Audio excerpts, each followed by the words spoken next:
Hi guys, मैं Ruby Sharma. Guys, आज मैं इस वीडियो में क्लास 12th बायोलॉजी के जो दूसरा चैप्टर है पुष्पी पादपों में लैंगिक जनन, इस चैप्टर से 70 मोस्ट इंपोर्टेंट ऑब्जेक्टिव क्वेश्चन को लेकर आई हूँ। गाइज, इस वीडियो में मैंने जो क्वेश्चंस शामिल किए हैं या जो लिए हैं क्वेश्चंस, वो उन्हीं में से क्वेश्चन पूछा जाता है। अगर चैप्टर दूसरा का कोई भी क्वेश्चन पूछा जा रहा है तो आप जरूर बना पाइएगा अगर आपने मेरे इस वीडियो के सारे प्रश्नों को ध्यान से देखा है तो। और आने वाली स्थिति में ऐसा देखा गया है कि अगर आप अच्छे नंबरों से पास होना चाहते हैं तो आपको सब्जेक्टिव के साथ साथ ऑब्जेक्टिव भी आपका स्ट्रांग होना चाहिए। यानी हो सकता है कि आने वाली स्थिति ऐसी हो कि ऑब्जेक्टिव से ही आप अच्छे नंबरों से पास हो पाएंगे। तो इन्हीं सब चीजों को ध्यान में रखते हुए मेरा ये वीडियो है जिसमें 70 जो मोस्ट इंपॉर्टेंट ऑब्जेक्टिव क्वेश्चन है उनको मैंने लिया है। ठीक है, तो चलिए शुरू करते हैं इसी के साथ आज का क्लास।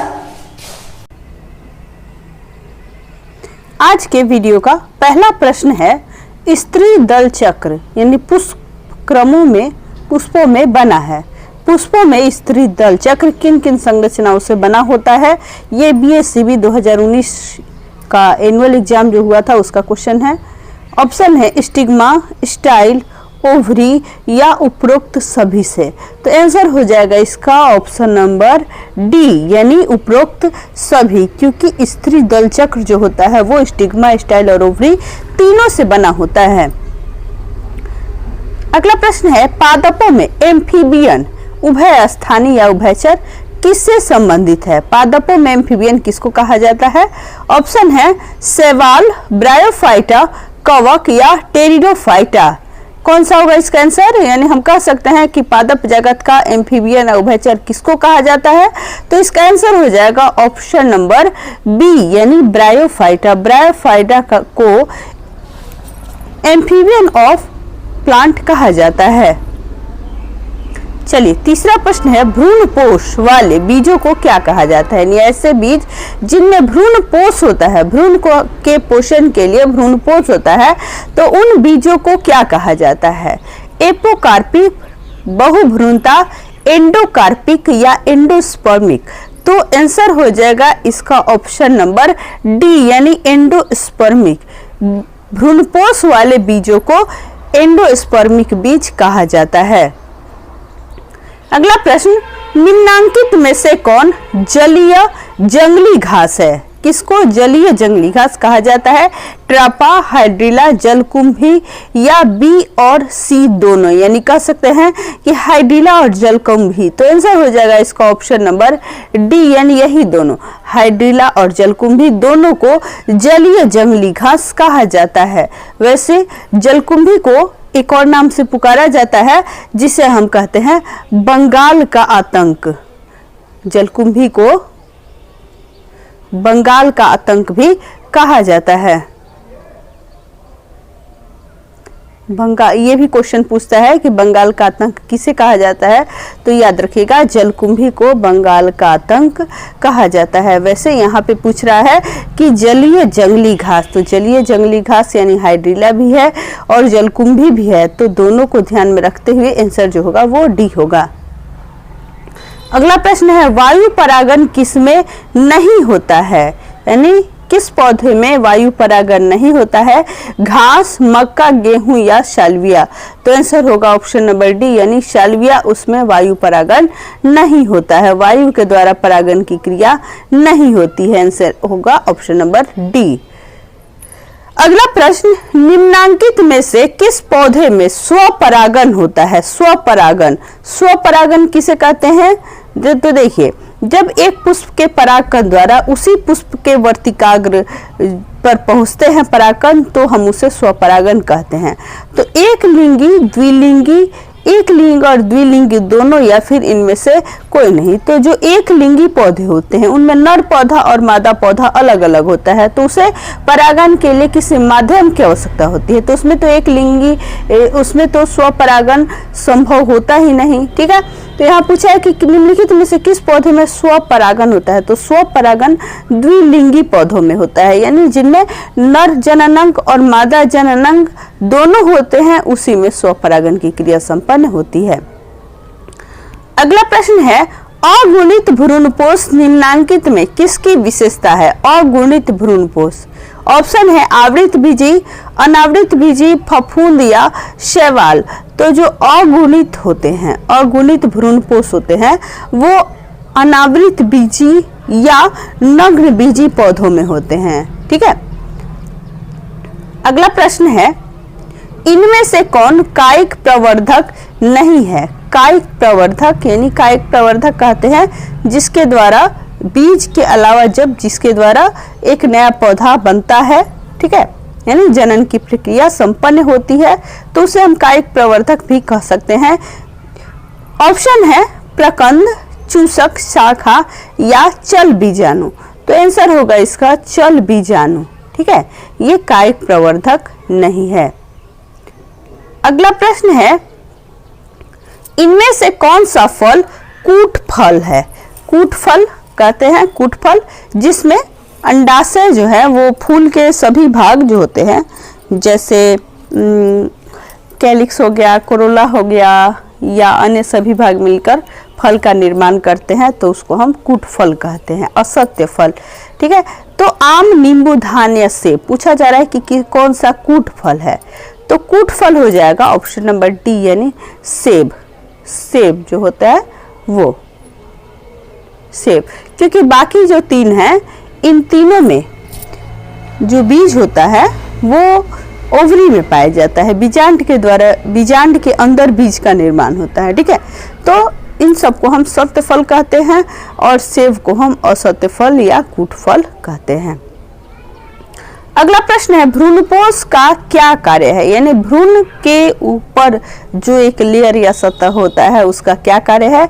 भ्रूण बनाना, भ्रूण को पोषण देना, लिंग का निर्धारण करना या इनमें सभी। तो भ्रूणपोष का कार्य होता है भ्रूण का पोषण करना, जैसे कि नाम से ही स्पष्ट है, भ्रूणपोष यानी भ्रूण का पोषण करने वाला। तो आंसर हो जाएगा ऑप्शन नंबर बी यानी भ्रूण को पोषण देना। नेक्स्ट प्रश्न है, निम्नांकित में से किस पौधे की प्रजातियों में बीज का उत्पादन असंग जनन द्वारा होता है। यानी किस पौधे की प्रजातियों में बीज का उत्पादन असंग जनन की क्रिया द्वारा होता है। एस्ट्रेसिया एवं घास, सरसों, साइटस एवं या इनमें से कोई नहीं। तो आंसर हो जाएगा एस्ट्रेसिया एवं घास। इनमें बीज का जो उत्पादन है वो असंग जनन की क्रिया द्वारा होता है। तो आंसर होगा ऑप्शन नंबर ए। नेक्स्ट प्रश्न है, भ्रूणपोष क्या है, यानी भ्रूणपोष किस प्रकार से निर्मित होता है, कैसा होता है, द्विगुणित, अगुणित या त्रिगुणित। तो इसमें चूंकि 3 कोशिकाओं का संलयन होता है, यानी 3 कोशिकाओं के संलयन से भ्रूणपोष का निर्माण होता है, इसलिए हम इसे त्रिगुणित कहते हैं। ठीक है। तो आंसर हो जाएगा option number C. Next question है, बीज चोल का निर्माण होता है, किससे बीज चोल का निर्माण होता है। पेरिकार्प से, एपिकार्प से, बीजांड कवच से या न्यूसिलस से। तो आंसर होगा ऑप्शन नंबर ए यानी पेरिकार्प से। बीज चोल, जैसे लीची का जो भाग हम खाते हैं उसे बीज चोल कहते हैं। ठीक है। तो बीज चोल का निर्माण किससे होता है, तो ये होता है पेरिकार्प से। आंसर होगा option number A. Next question, भूमि फलनी फल है, यानी भूमि के अंदर जो फल फलता है उस कौन सा है, आलू, मूंगफली, प्याज या अदरक। ठीक है। तो यहाँ फल की बात कही गई है, तो आंसर होगा ऑप्शन नंबर बी यानी मूंगफली। ठीक है। भूमि फलनी फल है ये।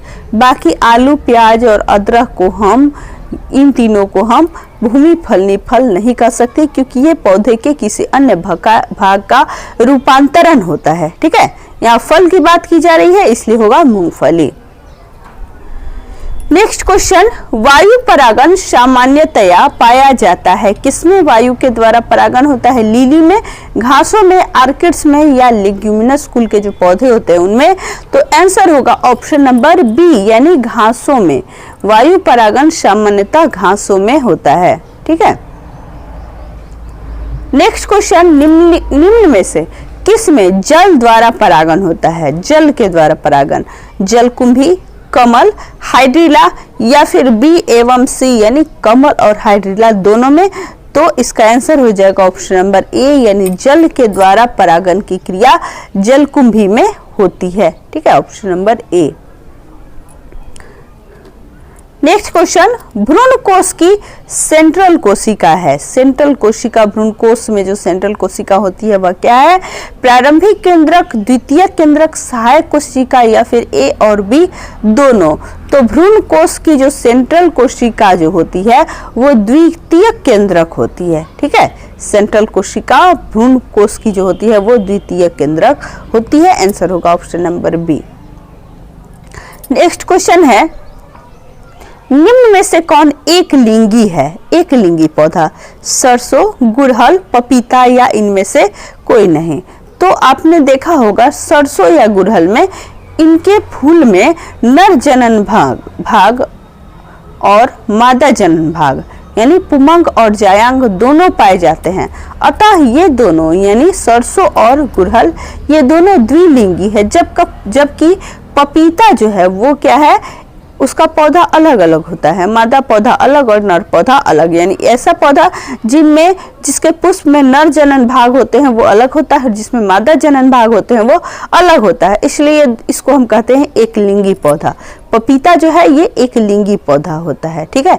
तो आंसर होगा ऑप्शन नंबर सी।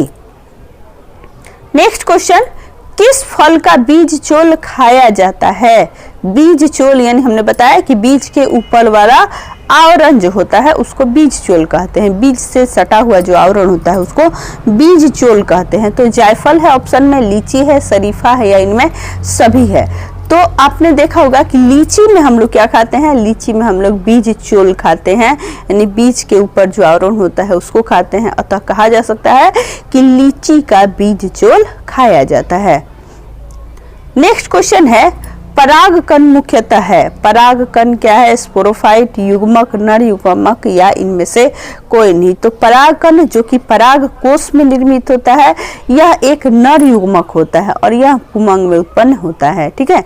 यानी पुमंग के एक भाग जो होता है पराग कोश उसमें ये परागकण बनते हैं, इसे हम परागकण इसे हम नर युग्मक कहते हैं, पुष्प का नर युग्मक कहते हैं। तो आंसर हो जाएगा option number C. Next question, पराग भित्ति होती है। पराग कण की जो भित्ति होती है वह कैसी होती है? एक स्तरीय, द्विस्तरीय, त्रिस्तरीय या कई स्तरीय? तो पराग भित्ति द्विस्तरीय होती है। पराग भित्ति जो होती है वो द्विस्तरीय होती है, 2 लेयर से बनी होती है, ठीक है। तो आंसर होगा option number B.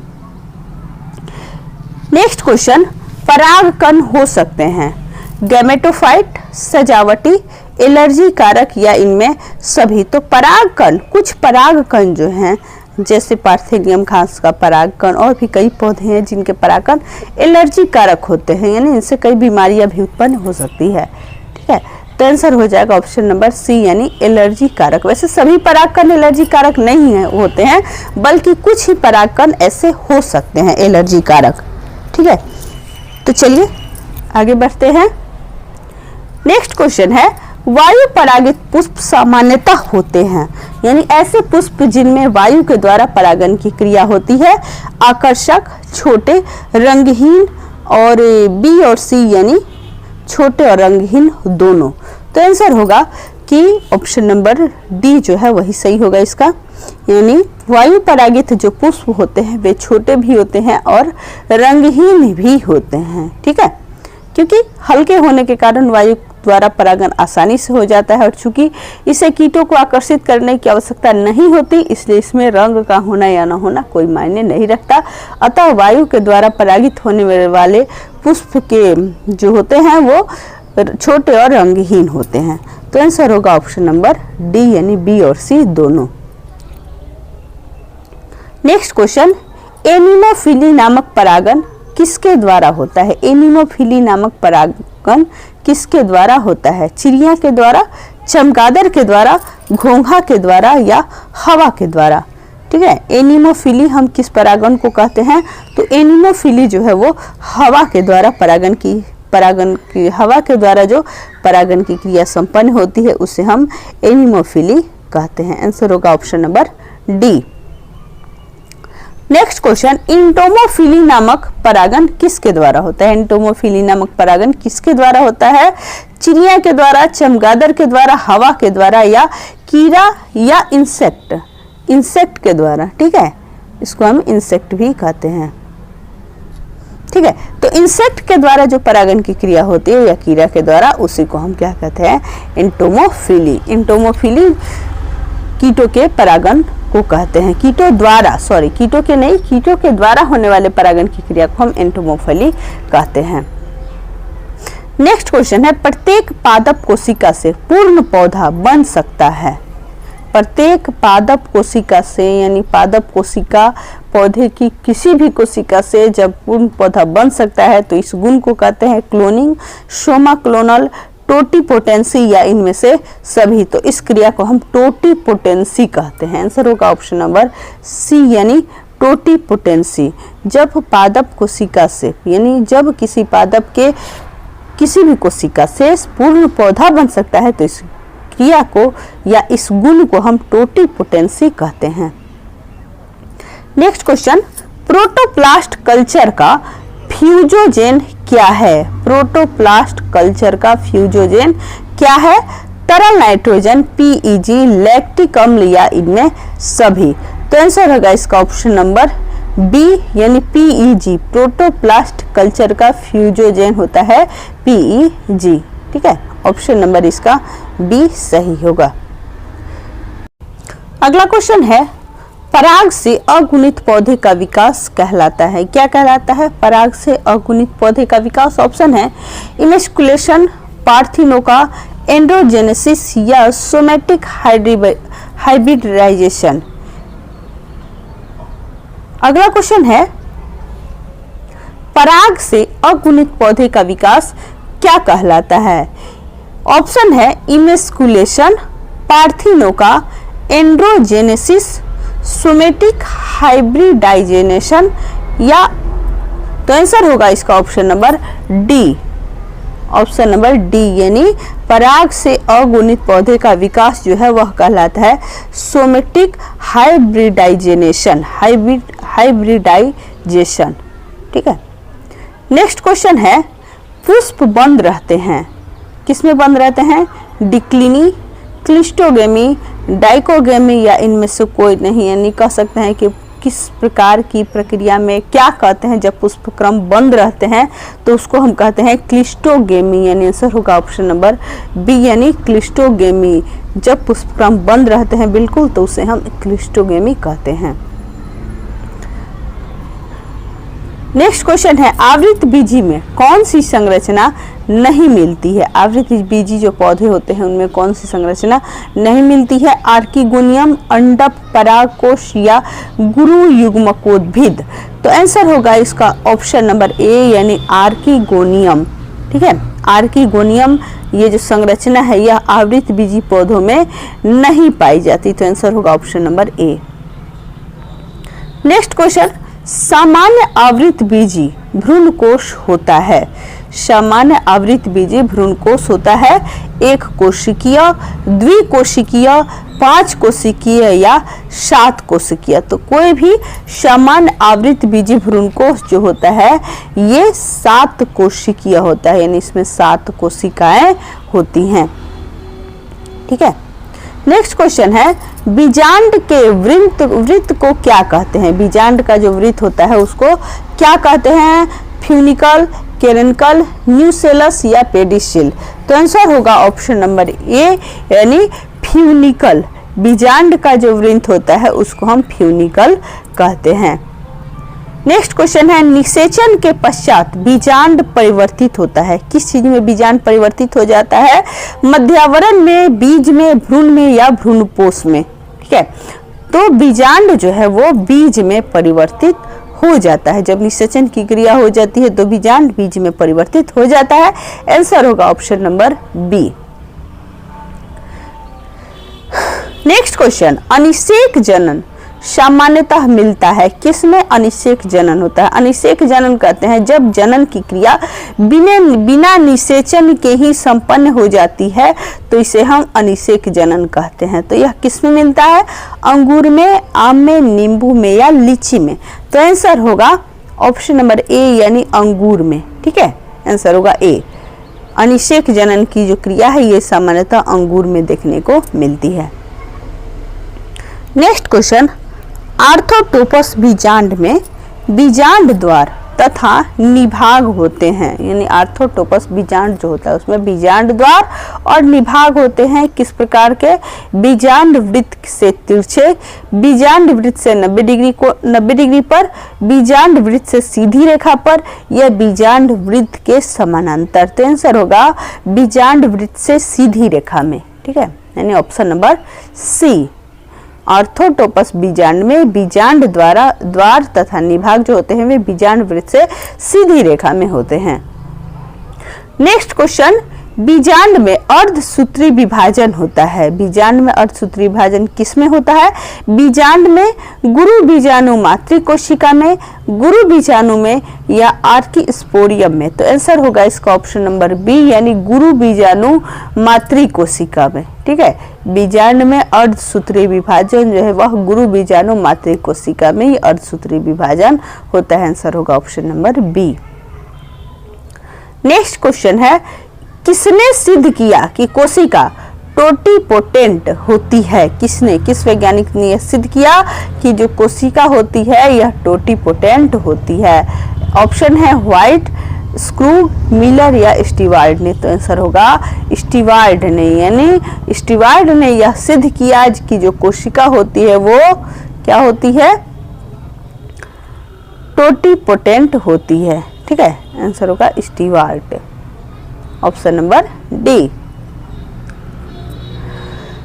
Next question, एक प्रारूपिक आवृतबीजी भ्रूणकोश प्राय होता है 1 कोशिकीय, 2 कोशिकीय, 5 कोशिकीय या 7 कोशिकीय। तो जो आवृतबीजी भ्रूणकोश होता है इसमें 7 कोशिकाएं पाई जाती हैं। आंसर होगा option number D. Next question, भारतीय आवृतबीज भ्रूण विज्ञान के जनक हैं। भारतीय आवृतबीज भ्रूण विज्ञान के जनक किसे कहा जाता है? बीएम जोहरी को, बीजीएल स्वामी को, आरएन कपिल या फिर पी माहेश्वरी को। तो आवृतबीजी भ्रूण विज्ञान के जनक यानी भारत में आवृतबीजी भ्रूण विज्ञान के जनक पी माहेश्वरी को कहा जाता है। आंसर होगा option number D. Next question, polyembryony पाई जाती है किसमें? पोलीएम्बियोनी किसमें पाई जाती है? मक्का में, सिट्रस में, कोरकोरस में या कार्थेमस में। तो आंसर होगा ऑप्शन नंबर बी यानी सिट्रस में। पोलीएम्बियोनी जो है ये सिट्रस में पाई जाती है। आंसर होगा option number B. Next question, एक बीजपत्र में पेबंद लगाना अधिकांशतः असंभव है क्योंकि इनमें अभाव होता है। किस चीज का अभाव होता है? कैम्बियम का, ग्राउंड ऊतकों का, संवहन मंडल का या फिर पेरेन्काइम कोशिका का। यानी बीजपत्र में पेबंद लगाना अधिकांशतः असंभव है। क्यों? क्योंकि इनमें कैम्बियम का अभाव होता है। आंसर होगा ऑप्शन नंबर ए। ठीक है, यानी कैम्बियम का अभाव होता है किसमें? एक बीजपत्र में। ठीक है, नेक्स्ट क्वेश्चन है, अनावृत बीजियों में द्विनिषेचन की खोज की थी। अनावृत बीजियों में द्विनिषेचन की खोज किसने की थी? स्ट्रासबर्गर ने, जेसी बोस ने, माहेश्वरी ने या फिर नवाश्चीन ने। तो आंसर होगा इसका ऑप्शन नंबर डी यानी नवाश्चीन ने। नवाश्चीन ने क्या किया था? आवृत बीजों में द्विनिषेचन की खोज की थी। नेक्स्ट क्वेश्चन, घोंघे द्वारा परागण कहलाता है। घोंघे द्वारा परागण की क्रिया क्या कहलाती है? मेलेकोफिली, जूफिली, एनिमोफिली या फिर हाइड्रोफिली। तो आंसर होगा इसका ऑप्शन नंबर ए यानी मेलेकोफिली। ठीक है, घोंघे द्वारा जो परागण की क्रिया होती है उसे मेलेकोफिली कहा जाता है। ऑप्शन होगा ए सही, मेलेकोफिली। नेक्स्ट क्वेश्चन, निषेचन की खोज किसने की? किसने निषेचन के बारे में बताया? नवासीर ने, स्ट्रासबर्गर ने, लीवेनहॉक ने या फिर रॉबर्ट हुक ने? तो आंसर होगा ऑप्शन नंबर बी यानी स्ट्रासबर्गर ने। इन्होंने द्विनिषेचन के बारे में बताया था या इसकी खोज की थी। नेक्स्ट क्वेश्चन, जब एक भ्रूणकोश में भ्रूण की संख्या एक से अधिक होती है तब उस स्थिति को क्या कहते हैं? यानी जब एक ही भ्रूणकोश में एक से ज्यादा भ्रूण होते हैं तो उस क्रिया को क्या कहते, उस स्थिति को क्या कहते हैं?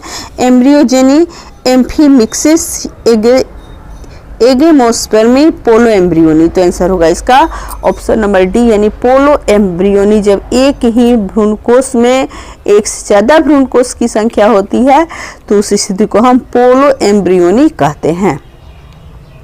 नेक्स्ट क्वेश्चन, पराग नलिका का बीजांड द्वार से बीजांड काय में प्रवेश क्या कहलाता है? यानी जब पराग नलिका बीजांड द्वार द्वारा बीजांड काय में प्रवेश करता है तो इस प्रक्रिया को क्या कहा जाता है?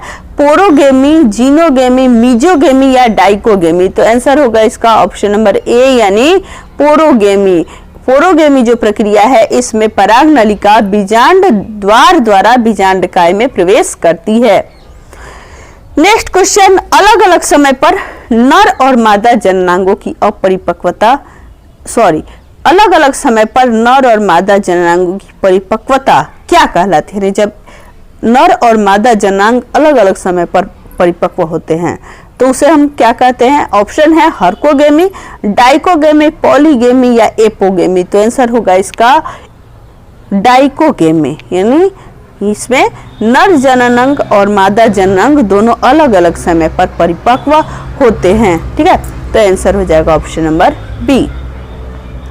नेक्स्ट क्वेश्चन, पुष्पी पादपों में लैंगिक जनन में निम्नलिखित में से कौन सा अंग भाग लेते हैं? पुष्पी पादपों में लैंगिक जनन में निम्नलिखित में से कौन सा अंग भाग लेते हैं? फूल, जड़, तना या फिर पत्ती? तो आंसर होगा ऑप्शन नंबर ए यानी फूल, क्योंकि फूल की जो संरचनाएं होती हैं पुष्प मतलब उसी में होता है, जायांग हो या पुमंग हो, जो नर जनांग और मादा जनांग होते हैं तो ये फूल के अंदर ही होते हैं। अतः कह सकते हैं कि पुष्पी पादपों में लैंगिक जनन फूल के द्वारा ही संपन्न होते हैं। नेक्स्ट क्वेश्चन, एक प्रारूपी पुष्प में प्रायः कितने प्रकार के पुष्प पत्र हो सकते हैं? 4, 3, 2 या 1? तो एक प्रारूपी पुष्प में प्रायः 4 प्रकार के पुष्प पत्र होते हैं। सामान्यतः 4 प्रकार के होते हैं। ठीक है, तो आंसर होगा option number A. Next question, पुष्प कृषि को निम्न में से क्या कहते हैं? यानी जब कृषि में पुष्प की कृषि की जाती है तो उसे क्या कहते हैं? पुष्पों की खेती क्या कहलाती है? ऑप्शन है फ्लोरिकल्चर, पिसिकल्चर, एपीकल्चर या सेरल कल्चर।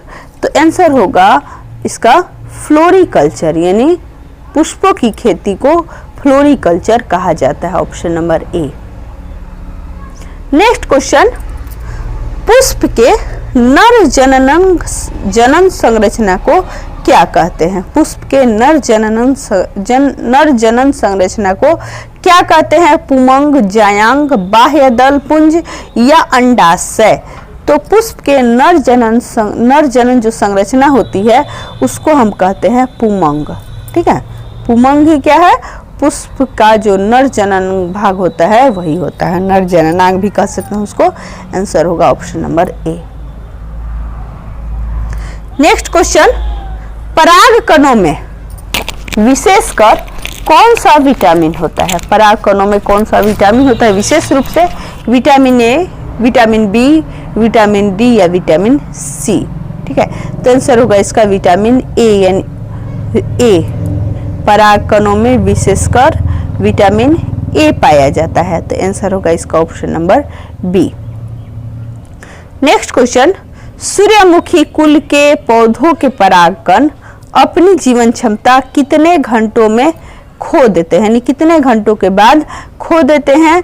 ऑप्शन है 3 घंटे, 2 घंटे, 4 घंटे या फिर 5 घंटे? तो आंसर हो जाएगा 3 घंटे यानी सूर्यमुखी कुल के जो पौधों के परागकण होते हैं वे अपनी जीवन क्षमता 3 घंटों के बाद खो देते हैं। ऑप्शन ए सही होगा इसका। नेक्स्ट क्वेश्चन, समकाल पक्वता निम्न में से किस में होता है? समकाल पक्वता का अर्थ होता है यानी नर जनांग और मादा जनांग दोनों का एक ही समय में परिपक्व होना। इस क्रिया को हम समकाल पक्वता कहते हैं। तो यह किसमें होता है? गुलाबास, अकवन, खट्टी बूटी या फर्न। तो आंसर होगा ऑप्शन नंबर ए यानी गुलाबास। इसमें समकाल पक्वता की जो स्थिति होती है वह देखने को मिलती है। नेक्स्ट क्वेश्चन, हार्कोगैमस पुष्प निम्न में से कौन है? हार्कोगैमस पुष्प कौन सा है? इसमें कनेर, मदार, गुलाब या जंगली मटर, कौन सा होगा? तो आंसर होगा इसका ऑप्शन नंबर बी यानी मदार। इसे हम हार्कोगैमस पुष्प कहते हैं। नेक्स्ट क्वेश्चन, ऑर्निथोफिली पर परागन किसके द्वारा होता है? ऑर्निथोफिली जो परागन की क्रिया है या परागन का प्रकार है यह किसके द्वारा होता है? मनुष्य के द्वारा, हवा के द्वारा, पक्षियों के द्वारा या फिर कीटों के द्वारा? तो ये होता है पक्षियों के द्वारा, यानी कह सकते हैं कि पक्षियों के द्वारा होने वाले पर परागन की क्रिया को ऑर्निथोफिली कहते हैं। तो आंसर होगा option number C. Next question, Vallisneria में किस प्रकार का पर परागन होता है? वेलिस्नेरिया में किस प्रकार का पर परागन होता है? जल परागन, वायु परागन, कीट परागन या फिर पक्षी परागन? तो वेलिस्नेरिया में जल के द्वारा परागन की क्रिया संपन्न होती है। आंसर होगा ऑप्शन नंबर ए यानी जल परागन की क्रिया द्वारा वेलिस्नेरिया में परागन की क्रिया जो है वह संपन्न हो पाती है। नेक्स्ट क्वेश्चन, चींटियों द्वारा परागन को क्या कहते हैं? यानी चींटियों के द्वारा जब परागन की क्रिया होती है तो उसे हम क्या कहते हैं? ऑर्निथोफिली, मार्मिकोफिली, मलेकोफिली या फिर काप्रोटीरोफिली। तो आंसर होगा इसका ऑप्शन नंबर बी यानी मार्मिकोफिली। ऑप्शन नंबर बी मार्मिकोफिली, चींटियों के द्वारा होने वाले परागन की क्रिया को मार्मिकोफिली कहा जाता है। नेक्स्ट क्वेश्चन है, निषेचन क्या है? निषेचन की क्रिया क्या है? अंडा तथा नर न्यूक्लियस का संयोजन, अंड तथा सेकेंडरी न्यूक्लियस का संयोजन, अंडा तथा सिनर्जी का संयोजन या उपयुक्त में से कोई नहीं। तो आंसर होगा ऑप्शन नंबर ए यानी अंडा तथा नर न्यूक्लियस, जो नर कोशिका होती है, नर युग्मक जो होता है उसके संयोजन को हम क्या कहते हैं? निषेचन कहते हैं। ठीक है, आंसर होगा ऑप्शन नंबर ए यानी नर युग्मक और मादा युग्मक के संलयन को क्या कहते हैं? निषेचन कहते हैं। नेक्स्ट क्वेश्चन, द्विनिषेचन की खोज किसने की? द्विनिषेचन स्ट्रासबर्गर ने, नवास्ची ने, रॉबर्ट हुक ने या फिर ल्यूवेनहॉक ने? तो आंसर होगा ऑप्शन नंबर बी यानी नवास्ची ने। इन्होंने क्या किया था? इन्होंने द्विनिषेचन की खोज की थी या द्विनिषेचन के बारे में इन्होंने बताया था। नेक्स्ट क्वेश्चन, निम्न में से असत्य या कुटफल किससे बनता है? पुमंग से, पुष्पासन से, कार्पेल से या जायांग से? तो आंसर होगा ऑप्शन नंबर बी यानी पुष्पासन से। ठीक है, पुष्पासन से जो फल बनता है उसे हम असत्य या कुटफल कहते हैं। आंसर होगा option number B. Next question, सत्य फल का निर्माण किससे होता है? अंडाशय से, पेटल से, पुमंग से या फिर बीजांड से? तो सत्य फल जो भी है उसका निर्माण होता है अंडाशय या ओवरी से। ठीक है, तो आंसर होगा ऑप्शन नंबर ए यानी अंडाशय ही है जो सत्य फल का निर्माण करता है। नेक्स्ट क्वेश्चन, चिरस्थायी बाह्य दल निम्न में से किसमें पाया जाता है? चिरस्थायी बाह्य दल निम्न में से किसमें पाया जाता है? बैंगन, आम, कद्दू या लीची? तो चिर अस्थायी बाह्य दल यानी जिसमें बाह्य दल फल के परिपक्व होने के बाद भी लगा रहता है वो होता है बैगन में। आपने देखा होगा कि बैगन में बाह्य दल लगा होता है। ठीक है, तो आंसर होगा option number A. Next question है, इनमें से किसका पुष्पासन खाया जाता है? पुष्पासन किसका खाया जाता है? शरीफा का, सेब का, नारंगी का या फिर लीची का? तो आंसर होगा ऑप्शन नंबर बी, ये कुटफल है, असत्य फल भी इसको कहते हैं, जिसका पुष्पासन ही बढ़कर फल का रूप ले लेता है। ठीक है, तो आंसर होगा option number B. Next question, गेहूं में परागन किसके द्वारा होता है? वायु के द्वारा, कीट के द्वारा, पक्षी के द्वारा या फिर मनुष्य के द्वारा? तो वायु में चूंकि परागकण हल्के होते हैं, रंगहीन होते हैं, या कह सकते हैं कि हल्के रंग के होते हैं, तो ये जो परागण की क्रिया है यह वायु के द्वारा संपन्न होती है। गेहूं में परागण की क्रिया वायु के द्वारा संपन्न होती है। तो आंसर होगा option number A. Next question, बीजांड विकसित होकर क्या बनाता है? बीजांड विकसित होकर क्या बनाता है? फल, फूल, बीज या बीज पत्र। तो बीजांड जो है यह विकसित होकर बीज बनाता है। ठीक है, आगे चलकर बीज जो है उसका निर्माण बीजांड के द्वारा ही होता है। आंसर होगा option number C. Next question, इनमें से कौन जंतु कोशिका में नहीं पाया जाता? जंतु कोशिका में इनमें से क्या नहीं पाया जाता? क्लोरोप्लास्ट, माइटोकॉन्ड्रिया, राइबोसोम या गोल्गी बॉडीज। तो आंसर होगा ऑप्शन नंबर ए यानी क्लोरोप्लास्ट। ये किसमें पाया जाता है? क्लोरोप्लास्ट या लवक जो होता है ये सिर्फ पादप कोशिका में पाया जाता है, जंतु कोशिका में नहीं पाया जाता। तो आंसर होगा ऑप्शन नंबर ए यानी क्लोरोप्लास्ट, यह जंतु कोशिका में नहीं पाया जाता। नेक्स्ट क्वेश्चन है, एनाट्रोपस बीजांड होता है सीधा, उल्टा, टेढ़ा या इनमें से कोई नहीं? तो एनाट्रोपस बीजांड जो होता है यह हमेशा उल्टा होता है। ठीक है, उल्टा होता है एनाट्रोपस बीजांड। तो आंसर होगा option number B. Next question, इनमें से कौन सा पौधा जलोद्भिद है?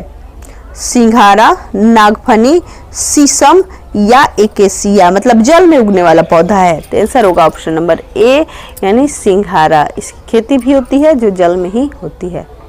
ठीक है, नेक्स्ट क्वेश्चन, अनुमीलिय परागण वाले पौधों में निश्चित रूप से होता है स्वपरागण, परपरागण, ए और बी दोनों या फिर इनमें से कोई नहीं? तो आंसर होगा ऑप्शन नंबर ए यानी स्वपरागण। अनुमीलिय परागण वाले जो पौधे होते हैं ये मुख्य रूप से इनमें स्वपरागण ही होता है। ठीक है, तो चलिए इसी के साथ आज का क्लास यहीं पे समाप्त करते हैं। धन्यवाद।